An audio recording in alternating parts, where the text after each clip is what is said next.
আল্লাহর ওলি মালিক ইবনে দিনার একটা চিৎকার মেরে বেহুশ হয়ে জমিনে পড়ে গেলেন। খায় না, ঘুমায় না, বিবির কাছে যায় না, একটি মাত্র টেনশন মাথার মধ্যে কাজ করে। হায় রে, মালায়েকা ফেরেশতা যে রিপোর্ট পেশ করলো আমার নাম নেককারের লিস্টের মধ্যে নাই, তার মানে মনে হয় গুনাহগারের কাতারে আমার নাম চলে গেছে। হায় হায়, গুনাহগারের কাতারে আমার নাম চলে গেলে আমি জাহান্নামের আগুন কেমন করে বরদাস্ত করব।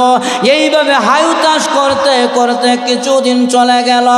আবার কিছুদিন পর মালিক ইবনে দিনার রাস্তা দিয়া যায়, হঠাৎ করে তাকায়া দেখে ওই ফেরেশতারা কবরস্থানের মধ্যে বসে বসে নেককার বদকারের লিস্টি গুনতেছে। মালিক ইবনে দিনার বলে, ফেরেশতারা রে, এবার দেখো আমার নামটা নেককারের লিস্টির মধ্যে আছে কিনা।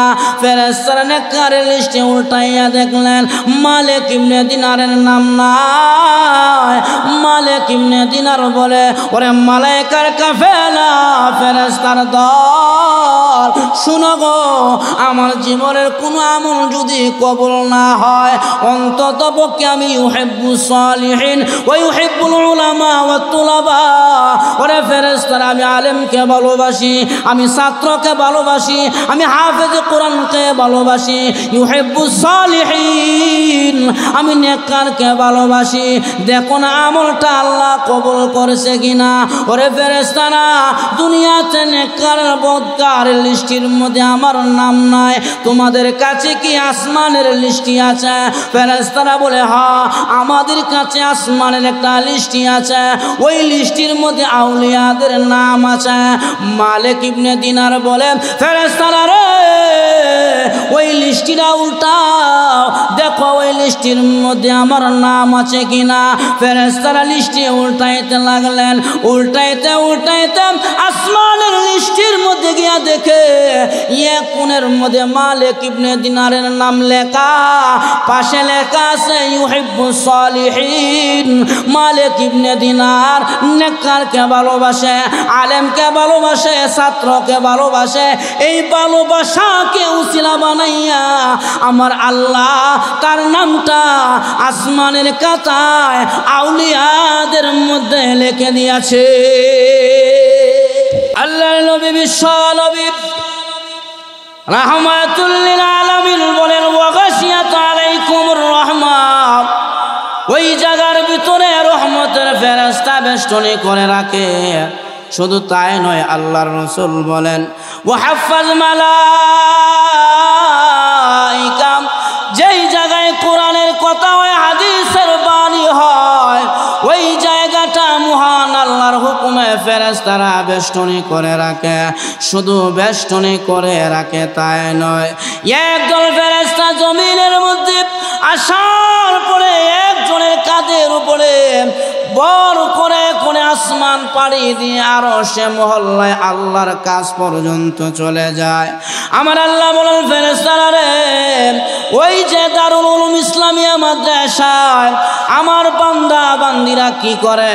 ফেরেশতারা কয়, প্রভু গো, তারা কোরআনের কথা শুনে, হাদিসের বাণী শুনে।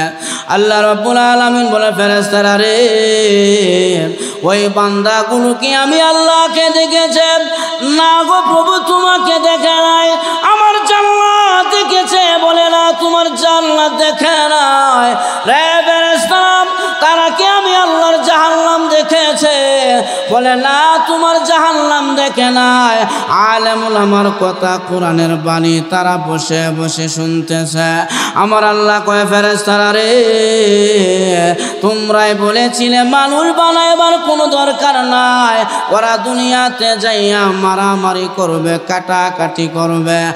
আজ তাকায়া দেখো, আমার বান্দা বান্দিরা দুনিয়ার আরামের বিছানা বাদ দিয়া, আরামের বালিশ বাদ বাদ দিয়া আমি আল্লাহকে পাওয়ার জন্য, আমি মালিকের রেজামন্দির জন্য গভীর রাত পর্যন্ত তারা বসে বসে কোরআনের কথা শুনতেছে। ফেরেশতারা রে, আমি আল্লাহ তোদেরকে সাক্ষী রাখিয়া বলে দিলাম, যে সমস্ত বান্দারা দুনিয়ার সব বাদ দিয়া আমি আল্লাহকে পাওয়ার জন্য মাহফিলে বসে গেল, আমি আল্লাহ তাদের তামাম জিন্দেগির যত সগীরা গুনাহ আছে আমি আল্লাহ ওই মাহফিলে বসার কারণে জিন্দেগির সমস্ত সগীরা গুনাহগুলো মাফ করে দিলাম। তাহলে আমার ভাইয়েরা, আপনারা যারা এই জায়গায় আসছেন, আপনারা ঠকছেন না জিতছেন? যেরকম আপনারা কামিয়াবি হয়েছেন, যারা আসতে পারে নাই তারা কপাল পোড়া, তাদের কপাল পুড়ে গেছে। এই জন্য যারা এখনো দোকান পাটে বসে আছেন, মেহরবানি করে চলে আসেন। হয়তো পারেন এই বসা কেউ শিলা বানাইয়া কাল কিয়ামতের ময়দানে আল্লাহ আপনাকে আমাকে নাজাতের জরিয়া বানাইয়া দিবি। এজন্য আমার ভাইয়েরা যারা এখনো বাহিরে বসে আছেন, মেহরবানি করে চলে আসেন। আমি আপনাদের সামনে কোরআন কারীমের সূরা বনী ইসরাঈলের একখানে আয়াতে কারিমার প্রথম অংশ তেলাওয়াত করেছি। আমি আমার আয়াতের মধ্যে চলে যাই।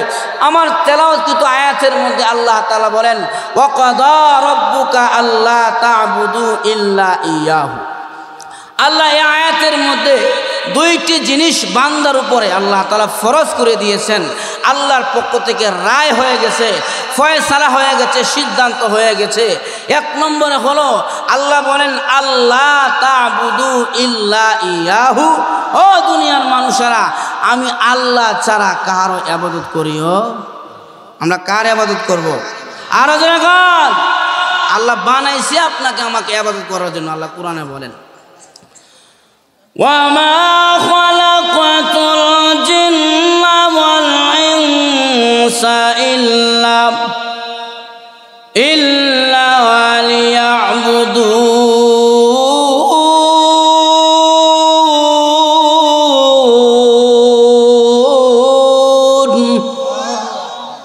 লিয়াবুদুন আই লিয়ারিফুন। আল্লাহ কয়, পৃথিবীর মানুষেরা, আমি তোমাদেরকে বানিয়েছি, সৃষ্টি করেছি একমাত্র আমি আল্লাহর ইবাদত করার জন্যে, আমি মালিকের গোলামি করার জন্যে। এই জন্যে পৃথিবীতে যত নবী রসুল পৃথিবীতে আসছে সবাই এক আল্লাহর দাওয়াত দিয়েছে কওমকে, ইয়া কওমি ইবুদুল্লাহ মা লাকুম মিন ইলাহিন গায়র।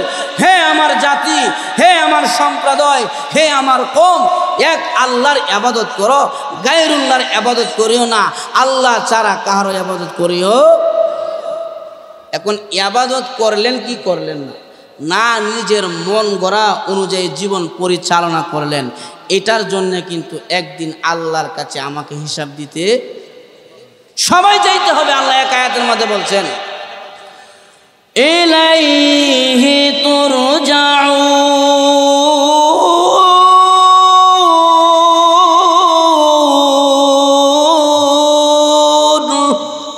আল্লাহ বলেন সবাই একদিন আমি আল্লাহর কাছে জমা হইতে হবে। ইলাইহি তুরজাউন, আল্লাহর কাছে সবাই একদিন যাইতে হবে, প্রত্যাবর্তন করতে হবে। যাইতে হবে না এমনটা কেউ মনে করিও না। জীবনের সব কিছুর হিসাব একদিন আমি আল্লাহর কাছে দিতে হবে, যাইতে হবে না এইটা মনে করিও না। আল্লাহ বলেন, ওয়া আল্লাকুম ইলাইনা ওয়ালা তুরজাউন।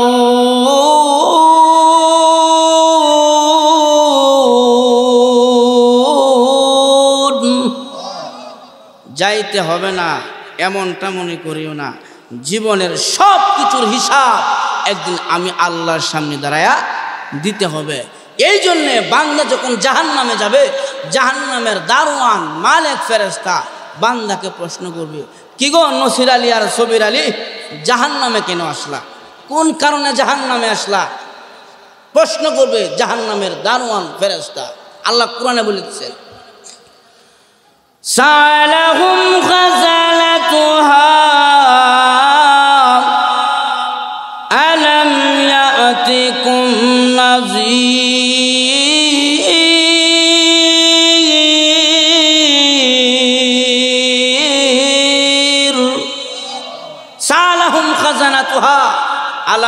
ইয়াতিকুম নাযীর, প্রশ্ন করবে তোমাদের কাছে কি আলাম ইয়াতিকুম নাযীর, ভয় প্রদর্শনকারী যায় নাই? তোমাদের কাছে কি বক্তারা ওয়াজ করে জাহান্নাম জান্নাতের বর্ণনা করে নাই, পরকালের বর্ণনা দেয় নাই, হাসরের কথা বলেন নাই?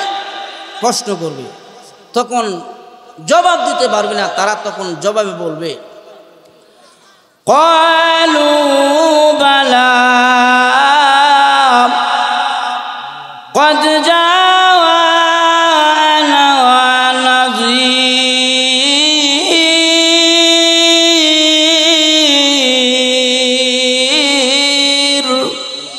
তখন তারা বলবে ক্বালু বালা, অসংখ্য ভয় প্রদর্শনকারী, অসংখ্য নসিহত করে নেওয়ালা আমাদের কাছে এসেছিল, আমাদেরকে জান্নাত জাহান্নামের ভয়াবহতার কথা আমাদেরকে শুনাইছে, আমাদের কাছে এসে বলছে তো জাহান্নামে কেন আসলা, কোন কারণে জাহান্নামে আসলা?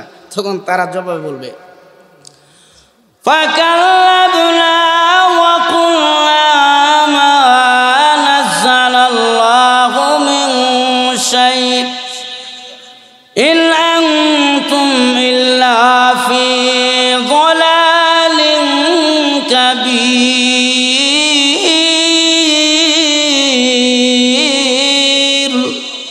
ফাকাল্লাবনা, আমরা মিথ্যা মনে করেছিলাম, আমরা ঠাট্টা করতাম যে হুজুর এই কথা কইব, 3 বেলা খাইব আর 4 বেলা 5 বেলা নামাজ পড়াইব আর হুজুর পরকালের কথা কইব। ফাকাল্লাবনা ওয়া কুলনা মা নাযালাল্লাহু মিন শাই, আমরা তাদের কথা গুরুত্ব দিতাম না, তাদের কথা আমরা আমলে আনতাম না, আমরা মিথ্যা আরোপ করতাম। এজন্য উলামায়ে কেরাম কি বলে, এই কথাগুলো গুরুত্ব দিয়া শোনা, আলেমদের কাছে যাওয়া, তখন নাকি এই কথা বলবে। এজন্য আল্লাহ তাআলা বলে দিয়েছেন আরেক আয়াতের মধ্যে وقالوا لو كنا نسمع أو نعقل ما كنا في أصحاب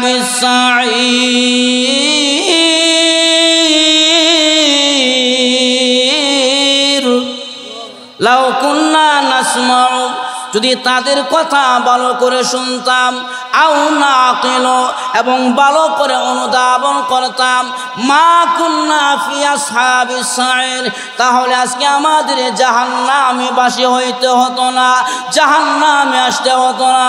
ওই দিন মহান আল্লাহর কাছে জাহান্নামীরা দরখাস্ত করে বলবে রব্বানা আবসারনা ওয়া সামি'না ফারজি'না না'মাল সালিহা ইন্না মুকিনুন। রব্বানা, ওগো আমাদের প্রভু, আবসারনা, এখন আমরা চোখে জাহান্নামের আগুন দেখি, ওয়া সামি'না, এবং কানে জাহান্নামের চিৎকার শোনা যায়, ফারজি'না, আমাদেরকে পাঠায়া দাও। আল্লাহ কয় কোন জায়গায় যাইবা? বলে যেখান থেকে এসেছে ওই জায়গায় পাঠায়া দাও। যদি কুষ্টিয়া বেড়া মারা থেকে বান্দা যে থাকেন, আল্লাহ ওই জায়গায় আমাকে পাঠায়া দাও। আল্লাহ কই এখন দুনিয়াতে কেন যাইবা? তখন বান্দা বলবে না'মাল সালিহা, আমরা দুনিয়াতে নেক আমল করব, দুনিয়াতে নামাজ পড়ব, রোজা রাখব, দুনিয়াতে হজ্জে বাইতুল্লাহ করব। আল্লাহ কয় বান্দারে এখন কেন তুমি দুনিয়াতে যেতে চাও? বান্দা তখন বলবে ইন্না মুকিনুন, এখন দৃঢ় বিশ্বাসী হয়েছি, এখন আমাদের বিশ্বাস হয় জাহান্নামের আযাব চোখে দেখা যায়, জাহান্নামের চিৎকার কানে শোনা যায়। আল্লাহ আমাদেরকে দুনিয়াতে পাঠায়া দাও। আল্লাহ কয় বান্দারে একবার যে দুনিয়া থেকে চলে আসে, দ্বিতীয়বার তাকে পাঠাইবার সিস্টেম আমি আল্লাহর কাছে আর না। এখন কে লেগে যাইবার স্যার? আল্লাহ সব দেখি চোখে, কানে শুনি, চোখে দেখি জাহান্নামের আযাব। আল্লাহ ফাবাশশিরহুম বিআযাবিন আলীম, তোমার আযাব যে যন্ত্রণাদায়ক, এখন কানে শুনি, চোখে দেখি। আল্লাহ কই এই সিস্টেম আমাদের কাছে নাই। তাহলে আমার ভাইয়ারা, আয়াতের মধ্যে আল্লাহ প্রথম বলে দিয়েছেন বান্দা আল্লাহ তা'বুদু ইল্লা ইয়াহু, আমি আল্লাহ ছাড়া কাহারও ইবাদত করিও। আর জোরে গান সাহাবায়ে কেরাম সাআলতুন নবী সাল্লাল্লাহু আলাইহি সাল্লাম, আল্লাহর নবীকে প্রশ্ন করছেন, আইয়ুল আমালি আহাব্বু ইলাল্লাহ, ওগো নবীজি আল্লাহর কাছে কোন আমলটা সবচেয়ে প্রিয়, ওই আমলটা আমাদেরকে জানিয়ে দেন। আফজাল আমল কোনটা, আমরা ওই আমল করব। আল্লাহর কাছে কোন আমলটা প্রিয়। আমার কথা কি আপনারা বুঝতেছেন? আমার কথা কি বোঝা যাচ্ছে? আল্লাহর নবী কয়, সাহাবীরা রে, আইয়ুল আমালি আহাব্বু ইলাল্লাহ, আল্লাহর কাছে সবচাইতে উত্তম আমলের মধ্যে সবচাইতে উত্তম আমল হলো ক্বালা আস-সালাতু লিওয়াক্তিহা, মানুষ সময় হয়ে গেলে মসজিদে যাইয়া আল্লাহর কুদরতি পায়ে সাজদায় পড়ে যাইবা, অর্থাৎ 5 ওয়াক্তের নামাজ আল্লাহর কাছে সবচাইতে প্রিয় আমল। সুবহানাল্লাহ। কয়েকটা নামাজ আরাধনা। এই জন্য আমার ভাইরা, আজকে আমাদের সমাজের ভিতরে নামাজের বেলায় যত তাল বাহানা শুরু হয়, নামাজের কথা বললে যদি বলা হয় যুবক মসজিদে আসো, যুবক বলে হুজুর আমার শরীর ভালো নয়। যদি বলা হয় যুবক মসজিদে আসো, বলে হুজুর আমার কাপড় ভালো না। আমি বললাম শরীর না ভালো হওয়ার পিছনে কারণ কি? যুবক বলে হুজুর রাস্তার ধারে পেশাব করেছে, ডিলা পানি কিছুই ব্যবহার করি নাই, আমার শরীর অপবিত্র। যদি বলা হয় যুবক রে মসজিদে আসো, যুবক বলে হুজুর কেবল মাত্র বিয়া করেছে, এখনো হাতের মেহেদিটাও যায় না, কয়েকদিন পর মসজিদে আসবো। এই প্রকারের যুবক আমাদের সমাজে আছে না নাই? আরো জোরে এখন। নবীর সাহাবীরা বিয়া করে নামাজ ছেড়ে দিয়েছে, এমন কোন ইতিহাস আসেনি। আরো জোরে এখন। আল্লাহ নবীর কাছে মদিনাতে একজন ধার্মিক মহিলা আসছে, যেমন আপনাদের এলাকা অনেক সময় হুজুরের কাছে আসে, হুজুর আমার মেয়েটার জন্য একটা ভালো পাত্র দেখেন, ধার্মিক একটা ভালো পাত্র দেখেন। আসেন এমন অনেকে। আল্লাহ নবীর কাছে আসছে একজন সুন্দরী সুরসী মহিলা, হুজুর আমার জন্য একটা পাত্র দেখেন। আল্লাহ নবী কই, তুমি কেমন পাত্র পছন্দ করো? মহিলাটা বলতেছে, নবী গো বেশি গুণ লাগবে না, 3টা গুণ যার ভিতরে আছে, 3 গুণওয়ালা যুবক পাইলে আমি তাকে বিয়ে করব। আল্লাহ নবীকে গুণগুলো কি বলে দাও। মহিলা বলতেছে, ইয়া রাসূলুল্লাহ, 1 নম্বর শর্ত হইল যেই যুবক 365 দিন রাতের বেলা দাঁড়ায়া দাঁড়ায় ইবাদত করে, 1 দিন আর 2 দিন, সারা বছর যেই যুবক প্রতিদিন দাঁড়ায়া দাঁড়ায়া রাতের বেলা নামাজের মাধ্যমে ইবাদতের মাধ্যমে খাটায় দেয়, এমন যুবক পাইলে বিয়ে করব। কয়জন আছে?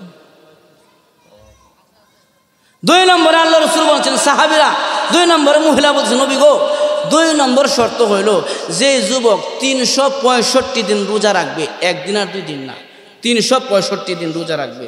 দেখুন কয়জনের 65 দিন রোজা, 30 দিনে রোজা রাখে না, কত কত ফজিলত বুঝায়া 30 দিন রোজা রাখানো যায় না। মহিলা বলতেছে 365 দিন যে যুবক রোজা রাখে, এমন যুবক পাইলে তাকে বিয়ে করব। আল্লাহ নবী কয় 3 নম্বর কি শর্ত?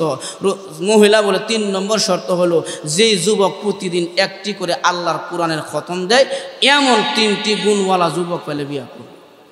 এই কথা বলে যাওয়ার পরে আল্লাহ নবী সমস্ত সাহাবায়ে কেরামদেরকে একসাথে জমা করে বলছে, হে আমার সাহাবীরা, মদিনাতে সুন্দরী একজন মেয়ে আছে, কে বিয়া করবা? সব সাহাবী হাত তুলেছে, হুজুর আমরা বিয়ে করব।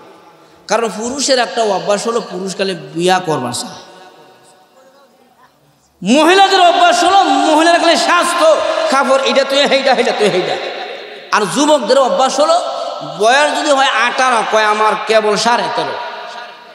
আর বুড়া মানুষের একটা অভ্যাস হলো বয়স যদি হয় 70, কয় 95 ভার হয়েছি। সমাজের মধ্যে মুরব্বী ব্যবসা। আল্লাহ নবী বিশ্ব নবী রাহমাতুল লিল আলামিন বললেন, সাহাবীরা বিয়ে যে করবা হাজে উঠায়লা, শর্ত আছে 3টি।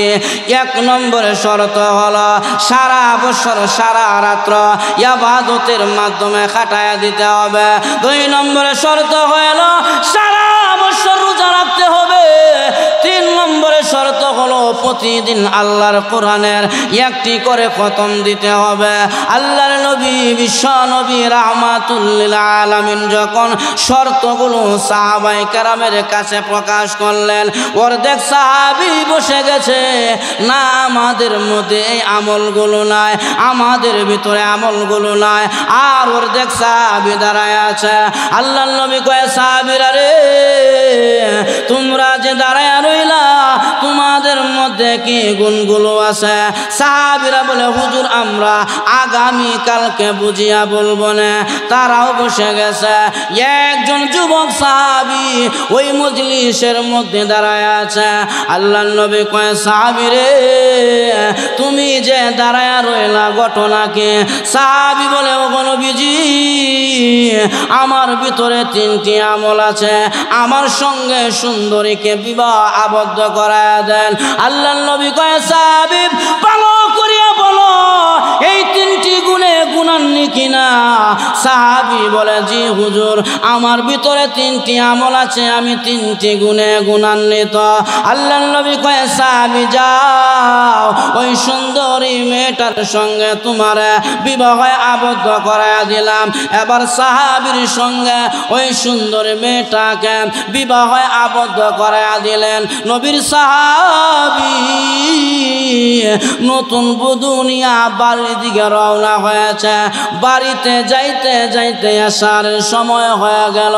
কারণ আজ থেকে 30 বছর আগে আমাদের চাচা জেঠারা যারা বিয়া করেছে তারা বলতে পারবে, বিয়ার বাড়িতে আসারের নামাজের পরে বিয়ার মজা জমত।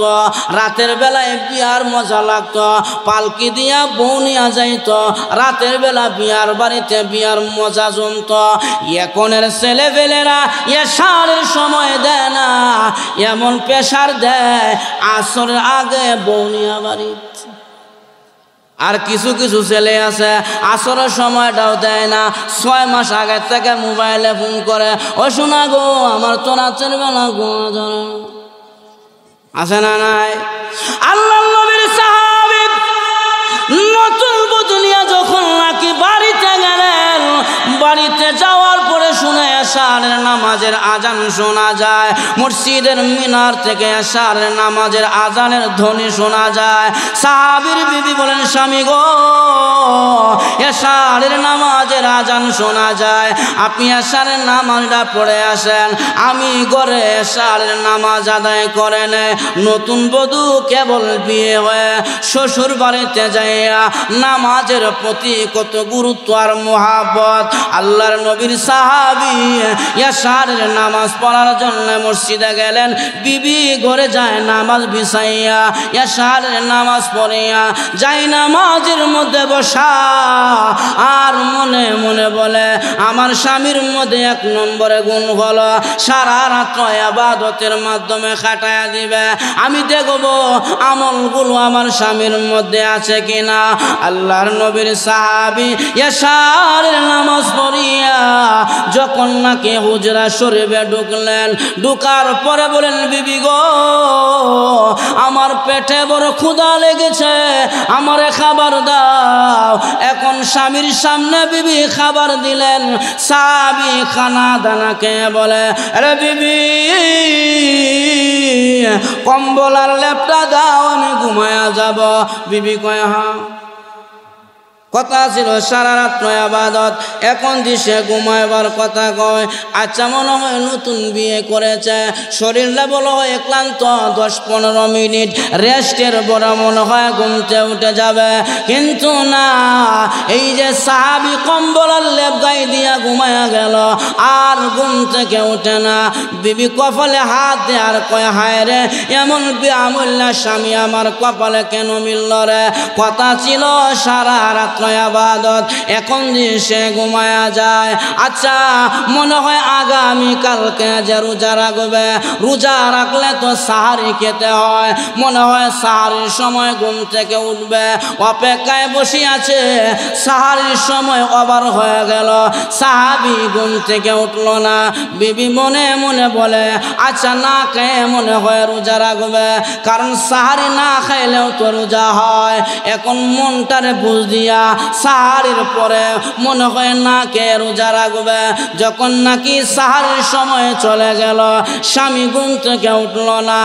যখন নাকি ফজরের সময় মুয়াজ্জিন বলেছে আসসালাতু খায়রুম মিনান নাওম, ঘুম থেকে নামাজ ভালো, সাহাবী লাফ দিয়া ঘুম থেকে উঠে গেলেন। উঠিয়া বলে বিবি রে, ফজরের সময় হয়ে গেছে, তুমি ফজরের নামাজ পড়ে নাও, আমি আল্লাহর ঘর মসজিদে যাই। বিবি কয়ে যাও, আমাকে আর পাইবা না।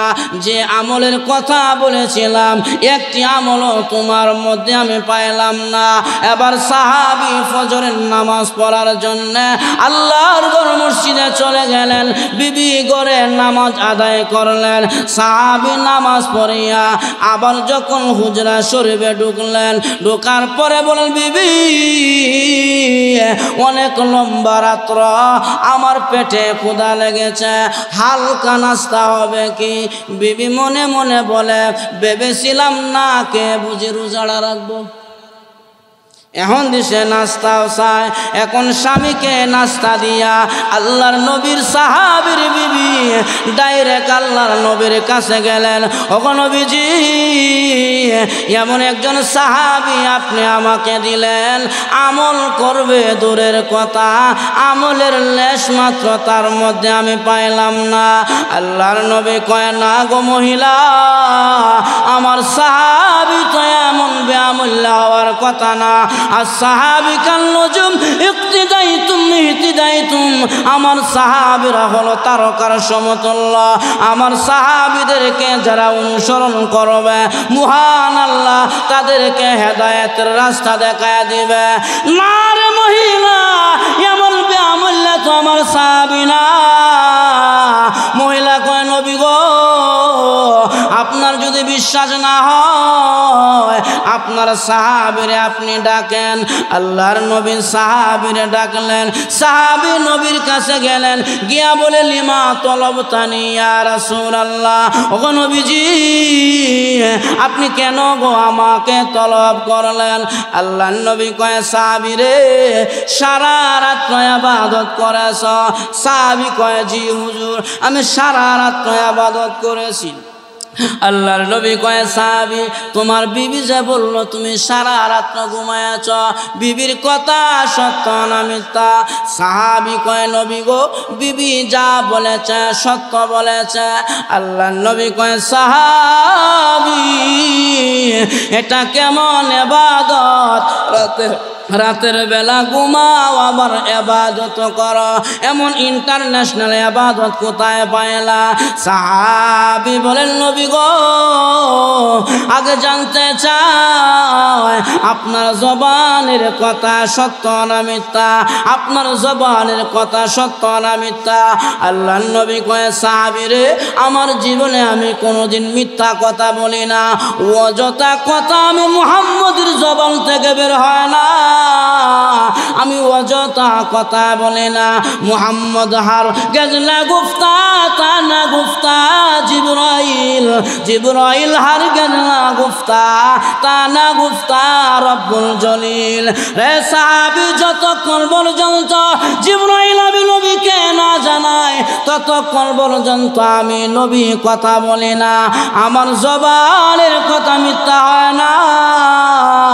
সাহাবী বলে নবী গো, আপনার জবানের কথা যদি সত্য হয়, আপনিই তো বলেছেন কোন বান্দা বান্দি যদি এশারের নামাজ পড়িয়া দান করাতে সুন্নত তরিকায় ঘুমায়া যায়, আবার ফজরের নামাজ জামাতের সাথে আদায় করতে পারে, আপনার জবানের ঘোষণা ওই সমস্ত বান্দা বান্দির আমল নামার ভিতরে আমার আল্লাহ সারা রাত্র ইবাদতের সওয়াব লিখে দেয়। আমি এশারের নামাজও পড়েছি, ফজরের নামাজও পড়েছি, এখন আপনি বলেন আমার আমল নামার মধ্যে সারা রাত্র ইবাদতের আমল আছে কিনা? আল্লাহর নবী কয় হ্যাঁ, তোমার আমল নামার মধ্যে সারা রাত্র ইবাদতের সওয়াব আছে। আমরা খারাপ লাগতেছে? খারাপ লাগছে? তাহলে দুই ওয়াক্তের নামাজ এশার আর ফজর এখন আপনারা বলতে পারেন হুজুর আর 3 ওয়াক্ত গেল কোথায়? যোহর, আসর, মাগরিব। যদি কোনো বান্দা বান্দি এশার আর ফজরের নামাজ গুরুত্ব দিয়ে আদায় করতে পারে, 2 ওয়াক্তের নামাজের পাওয়ারে বাকি 3 ওয়াক্ত বান্দাকে মসজিদে নিয়ে যাইবি। কোনো মানুষ ফজরের নামাজ আর এশার নামাজ জামাতের সাথে আদায় করতে পারে, এই 2 ওয়াক্তের নামাজের পাওয়ারে তাকে বাকি 3 ওয়াক্ত মসজিদে নিয়ে যাবে। সুবহানাল্লাহ। স্বামী কয়, বিবি কয়, ভাইলাম আপনি সারা রাত তো ইবাদত করেন, ওগো নবীজি আপনার সাহাবী তো রোজা রাখে নাই। আল্লাহর নবী কয়, সাহাবী রোজা রাখছ? কজি রোজাও রেখেছি। বিবি কয়, না, কেবল নাস্তাকে আমার পিছনে পিছনে আপনার দরবারে আসছে। আল্লাহর নবী কয়, সাহাবী রে তোমার বিবি বলতেছে কেবল নাকি নাস্তাকে আমার কাছে আসলা, বিবির কথা সত্য না মিথ্যা? সাহাবী বলেন, নবী গো আমার বিবি যা বলেছে সত্য বলেছে। আল্লাহর নবী কয়, সাহাবী রে এটা কেমন রোজা? সকালবেলা নাস্তা খাইলেও রোজা ভাঙে না। কেমন রোজা রাখছো? নাস্তাও খাইলা, আবার বলতেছে রোজা রাখছো, কেমন রোজা? সাহাবী বলেন, নবী গো আপনার জবানের কথা সত্য? কয়, হ্যাঁ আমার জবানের কথা সত্য।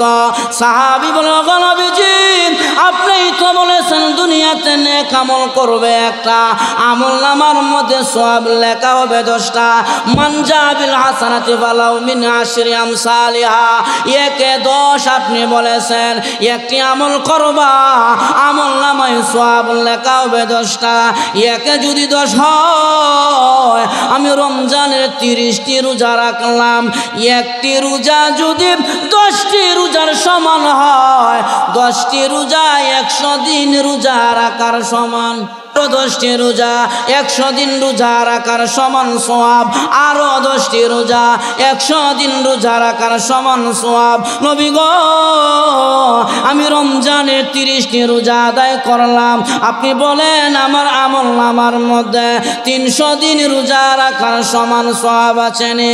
আল্লাহর নবী কয়, হ্যাঁ 1 এ যেহেতু 10, তোমার আমল নামার মধ্যে 300 দিন রোজা রাখার সমান সওয়াব আছে।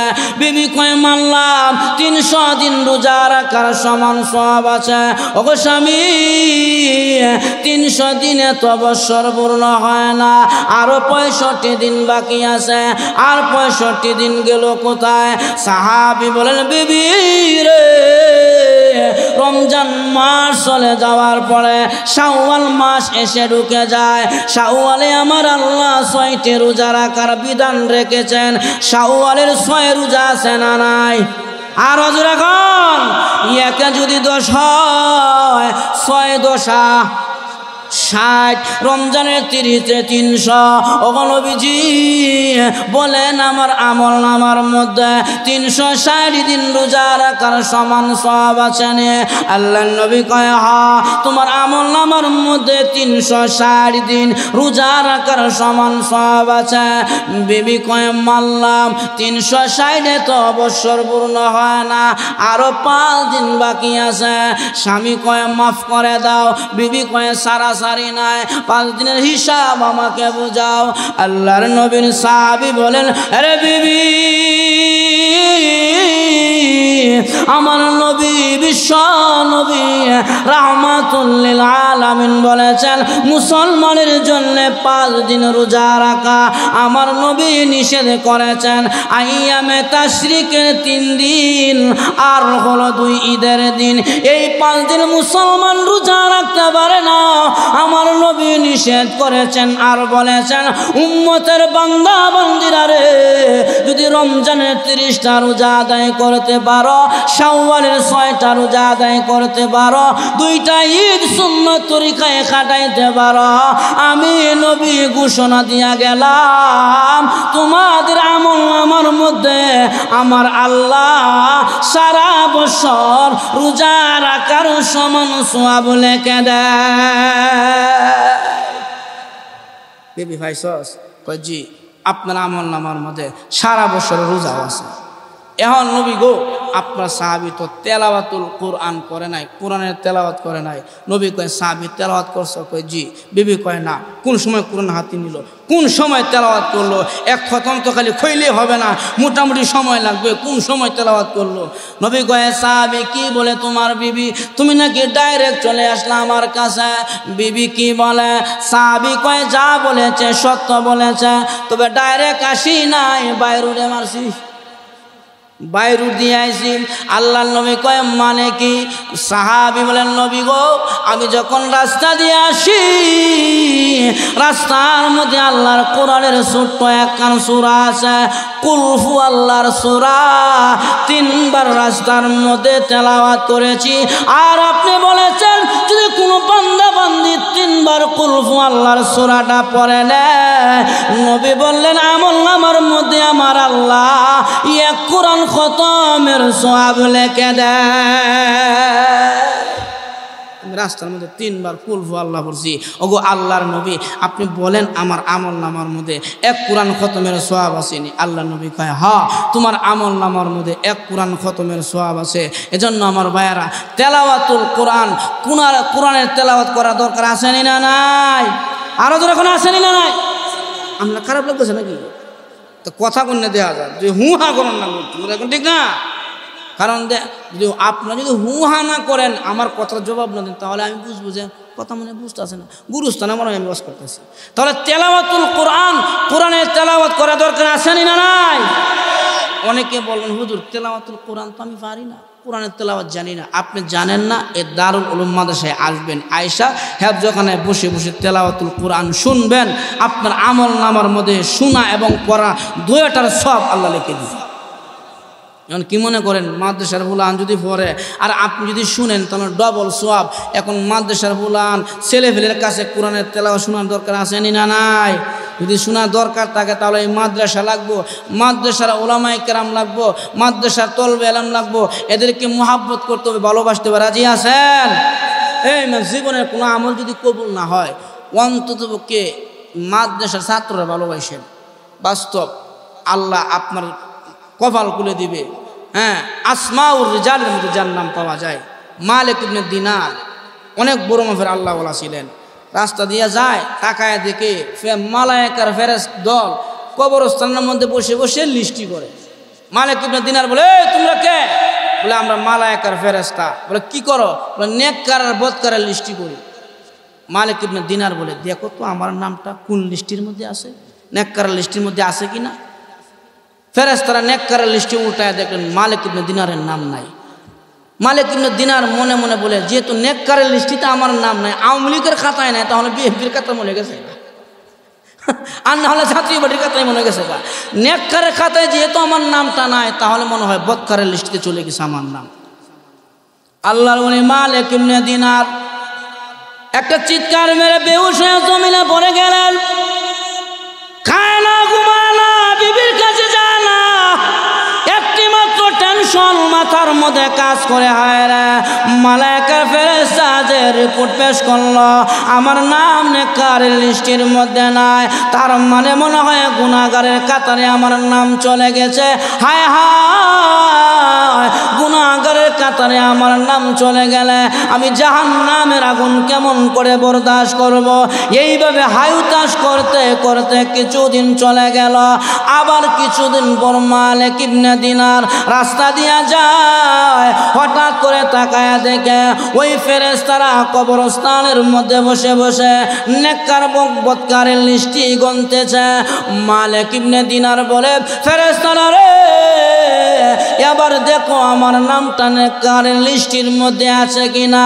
ফেরেশতারা নেককারের লিস্টে উল্টাইয়া দেখলেন মালিক ইবনে দিনারের নাম নাই। মালিক ইবনে দিনার বলে ওরে মালায়েকার কাফেলা, ফেরেশতার দল, দল, শুনো গো, আমার জীবনের কোনো আমল যদি কবুল না হয়, অন্তত পক্ষে আমি ইউহিব্বুস সালিহিন ওয়া ইউহিব্বুল উলামা ওয়াত তুলাবা। ওরে ফেরেশতারা, আমি আলেমকে ভালোবাসি, আমি ছাত্রকে ভালোবাসি, আমি হাফেজ কোরআনকে ভালোবাসি। ইউহিব্বুস সালিহিন, আমি নেককারকে ভালোবাসি। দেখো না আমলটা আল্লাহ কবুল করেছে কিনা। ওরে ফেরেশতারা, দুনিয়াতে নেককার বদকার লিস্টির মধ্যে আমার নাম নাই, তোমাদের কাছে কি আসমানের লিস্টি আছে? ফেরেশতারা বলে, হ্যাঁ, আমাদের কাছে আসমানের একটা লিস্টি আছে, ওই লিস্টির মধ্যে আউলিয়াদের নাম আছে। মালিক ইবনে দিনার বলে, ফেরেশতারা রে, ওই লিস্টিটা উল্টাও, দেখো ওই লিস্টির মধ্যে আমার নাম আছে কিনা। ফেরেশতারা লিস্টি উল্টাইতে লাগলেন, উল্টাইতে উল্টাইতে আসমানের লিস্টির মধ্যে গিয়া দেখে ইয়ে কোণের মধ্যে মালিক ইবনে দিনারের নাম লেখা, পাশে লেখা আছে ইউহিব্বুস সালিহিন। মালিক ইবনে দিনার নেককারকে ভালোবাসে, আলেমকে ভালোবাসে, ছাত্রকে ভালোবাসে। এই ভালোবাসাকে উসিলা বানাইয়া আমার আল্লাহ তার নামটা আসমানের কাতায় আউলিয়াদের মধ্যে লিখে দিয়েছে। তাহলে আমার ভাইয়েরা, মাদ্রাসার ছাত্রদেরকে ভালোবাসার দরকার আছে না নাই? উলামায়ে কেরামকে যারা ঘৃণা করে, উলামায়ে কেরামকে যারা বাঁকা চোখে দেখে, ইতিহাস সাক্ষী 5 আগস্টের আগে এই দেশের উলামায়ে কেরাম লাঞ্ছিত, অপমানিত, অপদস্থ, জুলুমের শিকার হয়েছে। আল্লাহর কসম করে বলি রে মুসলমান, যারা আলেমদেরকে হাত করা লাগাইয়া কারাগারে নির্যাতন করেছে, আজকের ইতিহাস তারা বাংলার জমিনে কারো চেহারা দেখা যায় না। আলেমদেরকে যারা রমজান মাসে ধরে ধরে জেলখানার মধ্যে বন্দি করেছে, আজকে তারা জমিনের মধ্যে নাই। আলেমেরা ঠিকই জমিনের মধ্যে আছে, উলামায়ে কেরাম ঠিকই জমিনে বিচারণ করতেছে, কিন্তু আওয়ামী নামক সন্ত্রাসীরা বাংলাদেশের ভিতরে তাদের চেহারা দেখা যায় না। দুরাগণ আলেমদেরকে যারা 30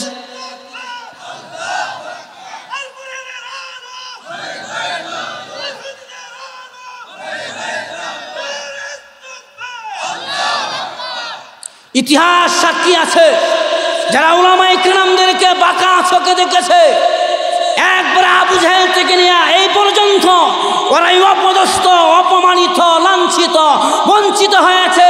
শেষমেশ আমার আল্লাহ 5 আগস্টে দেখাই দিয়েছে আওয়ামী লীগের সন্ত্রাসীরা উলামায়ে কেরামের গুম হারাম করেছে, তাদের হাতে হাত করা লাগাইছে। আজকে সন্ত্রাসীরা নাই, এই পবিত্র জমিনে উলামায়ে কেরাম আছে, থাকবে। এদেরকে সরাইবার মতন পৃথিবীর কোনো শক্তি আর পারবে না। তোর এখন ঠিক কিনা? এজন্য যারা আলেমদেরকে ডাইভার্ট করতে চাও, ওই 5 আগস্ট থেকে শিক্ষা গ্রহণ করো। যেইভাবে উলামায়ে কেরামকে লাঞ্ছিত করেছে, আজকে তারা নাই, উলামায়ে কেরাম ঠিকই এই কোরআনের মঞ্চে বসে কোরআনের কথা বলতেছে, এরকম ঠিক কিনা? কতভাবেই নাকি তারা উলামায়ে কেরামদেরকে নির্যাতন করেছে। 5 আগস্টে বিদায় হয়ে গেল, এখনও আবার মাঝে মাঝে নাড়া দেয়, আসে না নাই? দুরাগণ আসে না নাই?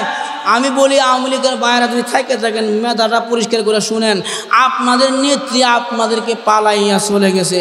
যেই পরিবারের মা সন্তানকে পালাইয়া চলে যায়, ওই মাকে ওই ছেলে ফেলেরা যদি সুস্থ মস্তিষ্কের হয়, গ্রহণ করবে না। বলে আমাদের মতন যোগ্য সন্তানকে রাখিয়া আরেক বেড়ার লোকে বাজিয়া গেছস, তোর মতন মায়ের দরকার নাই। আল্লাহর কসম, যেই নেত্রী নেতাদেরকে মাঠে ময়দানে ফেলে চলে যায়, এদের পক্ষে যারা কথা বলে তাদের মতো নির্লজ্জ বেহায়া এই জমিনের মধ্যে নাই, ঠিক কিনা বলে? এখনো তারা মাথা যারা দিয়া কথা বলে। শেষমেশ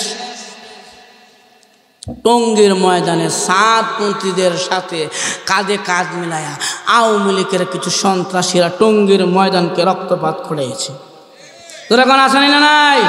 এই জন্য 7 মন্ত্রীদের সমস্ত কার্যক্রম এই দেশের ভিতরে একবারে নিষিদ্ধ করা হলো। কাদিয়ানি যেই পথের, সাদিয়ানি সেই পথের। কাদিয়ানি যে ফ্যাক্টরির প্রোডাক্ট, কাল সাদিয়ানি সেই ফ্যাক্টরির প্রোডাক্ট। অথম আরেকবার যদি কোনো সাদিয়ানি তবলিগের নাম নিয়ে এই দেশের ভিতরে কথা বলে, পিটাইয়া হক্কানি ওলামায়ে কেরামদেরকে, মাদ্রাসার ছাত্রদেরকে টঙ্গীর ময়দানে রক্তপাত করেছ, লাঠিচার্জ করেছ, আবার তোমরা কোরআনের দাওয়াত দিবা। বাটপাড়ি সাইরে ভালো হও, আর না হলে পিঠের চামড়া থাকবে না। ঠিক কিনা বলেন? এজন্য আমার ভাইয়ারা, ওলামায়ে কেরামদেরকে কাছে নেবেন, আলেমদেরকে মহাব্বত করবেন, এদেরকে ভালোবাসবেন। দুনিয়া ও আখিরাত আপনার উজালা হয়ে যাবে। রসুল বলে গেছে, আল্লাহর নবী বলে গেছে, উম্মতেরা রে, আপনি বাস দিয়ে যাচ্ছেন এক জায়গায়, বাসের মধ্যে 2টা সিট নিছেন, 2টা সিটের মধ্যে নিছেন আপনি, কিন্তু কিছুক্ষণ পর যখন আপনি সিট থেকে নামলেন, বাস থেকে, তখন 2টা সিটের মধ্যে 2টা ব্যাগ রেখে গেছেন। আচ্ছা বলেন তো দেখি, এই 2 ব্যাগ থাকার পরে কেউ আইব এটা বসার লাগি? এই সিটে কেউ বসতে আসবে না, জানবে যে 2 সিটের মধ্যে মনে হয় লোক আছে, নিচে নামছে বিরতির লাগে, আসবে না, দেখে দেখে চলে যাবে। আল্লাহ রাসূল বলছেন, উম্মতেরা রে, আমি নবী চলে যাই, তারা কুফিকুম আমরাইন লান তাদিল্লু মা তামাসসাকতুম বিহিমা কিতাবাল্লাহ ওয়া সুন্নাত রাসূলি। হে আমার উম্মতেরা, আমি নবী চলে যাই, এই 2টি চেয়ারের মধ্যে 2টা জিনিস রেখে গেলাম, আমি খতমে নবুয়তের সুন্নাত আর আল্লাহর কোরআন রেখে গেলাম। আর এই কোরআন এবং সুন্নতের দ্বারক বাহক হবে আমি নবীর উত্তরসূরি ওলামায়ে কেরাম। অতএব আলেম হলো নবীদের উত্তরসূরি, নবীদের ওয়ারেস। এজন্য ওলামায়ে কেরামের সাথে আছেন না? যেরকম ঠিক কিনা? আলেমদের সাথে আছেন না? সবাই হাত তুলে দেখেন, নারে তাকবীর, নারে তাকবীর। আলেমদের সাথে থাকবেন, দুনিয়া ও আখিরাত কামিয়াবি হয়ে যাবে। তাহলে আমার ভাইয়ারা আসেন, এই 3টি আমল, 1 নম্বরে নামাজ, 2 নম্বরে রোজা, 3 নম্বরে তেলাওয়াতুল কোরআন, ইনশাআল্লাহ করতে ইচ্ছা আছে না? ইনশাআল্লাহ। 2 নম্বরে আমার আল্লাহ বলেন, وَقَضَى رَبُّكَ أَلَّا تَعْبُدُوا إِلَّا إِيَّاهُ وَبِالْوَالِدَيْنِ إِحْسَانًا। আমার আল্লাহ বলে, পৃথিবীর মানুষেরা রে, 1 নম্বরে আমি আল্লাহ তোমাদের উপরে ফরজ করে দিলাম, আমি আল্লাহর ইবাদত আর গোলামি। 2 নম্বরে আমি আল্লাহ তোমাদের উপরে ফরজ করলাম, তোমাদের উপরে ধার্য করে দিলাম মা বাবার খেদমত, আব্বা আম্মার সঙ্গে ভালো ব্যবহার করবা। ওয়াবিলওয়ালিদাইনি ইহসানা, আব্বা আম্মার সঙ্গে ভালো ব্যবহার করবা। মুসলমান যুবক ভাইয়েরা, আল্লাহর নবী, বিশ্ব নবী রাহমাতুল লিল আলামিন বলেছেন, মা বাবার খেদমত কেন করবেন? আল্লাহর নবী বলেন, হে যুবকেরা, হুমা জান্নাতুকা ওয়া নারুকা, এই মা বাবা তোমার জান্নাত ও জাহান্নাম। রাজার রব্বি ফিরজাল ওয়ালিদাইনি, আল্লাহর নবী বলেন, মা বাবা যদি কোনো সন্তানের প্রতি রাজি আর খুশি হয়ে যায়, আসমানের মালিক আমার আল্লাহ ওই সন্তানের প্রতি খুশি হয়ে যায়। হাদিসের মধ্যে আল্লাহ রাসূল বলেছেন, আল জান্নাতু তাহতা কদামিল উম্মাহাত। ও পৃথিবীর যুবকেরা, আমি আল্লাহ তোমাদের মা বাবার পায়ের নিচে জান্নাত রেখে দিয়েছে। আল জান্নাতু তাহতা কদামিল উম্মাহাত। আল্লাহ রাসূল বললেন, উম্মতেরা রে, তোমাদের মা বাবার পায়ের নিচে জান্নাত, তাহলে খেদমত করলে কার খেদমত করবেন? খেদমত কার করবেন? মা বাবার খেদমত করবেন, আব্বা আম্মার খেদমত করবেন। রাজি আছি না ইনশাআল্লাহ? আব্বা আম্মার সাথে খারাপ ব্যবহার করবেন না, দুর্ব্যবহার করবেন না, আব্বা আম্মার সাথে ভালো ব্যবহার করবেন। আল্লাহ রাসূল বলেছেন, উম্মতেরা রে, পৃথিবীতে মা বাবার দিকে যদি ভালো নজরে তাকায় দেখো, আমলনামার মধ্যে আমার আল্লাহ একটি হজের সওয়াব লিখে দেয়। আব্বা আম্মার সাথে ভালো আচরণ, ভালো ব্যবহার করবেন। রাজি আছেন না ইনশাআল্লাহ? অনেকেই বলতে পারেন, হুজুর আমার তো মা নাই, বাপ নাই, দুনিয়া থেকে বিদায় হয়ে গেছে, আমরা কার সাথে ভালো ব্যবহার করব? আমি বলবো, মার ভাই চাচার লোকে ভালো ব্যবহার করেন, মার বোন খালাম্মার সাথে ভালো ব্যবহার করেন। আর যাদের মা বাবা নাই, বাপ মার জন্য বেশি বেশি করে ইসালের সওয়াব পাঠান, বেশি বেশি করে আব্বা আম্মার জন্য দোয়া করেন, বেশি বেশি করে দান করেন আল্লাহর রাস্তায়। আল্লাহর রাস্তায় যখন নাকি বান্দা দুনিয়াতে বাপ মার জন্য দান করে, দানের একটা হিস্সা বা অংশ আল্লাহ তাআলা বাপ মার কবরের সাথে সাথে পৌঁছায় দেয়। সুবহান।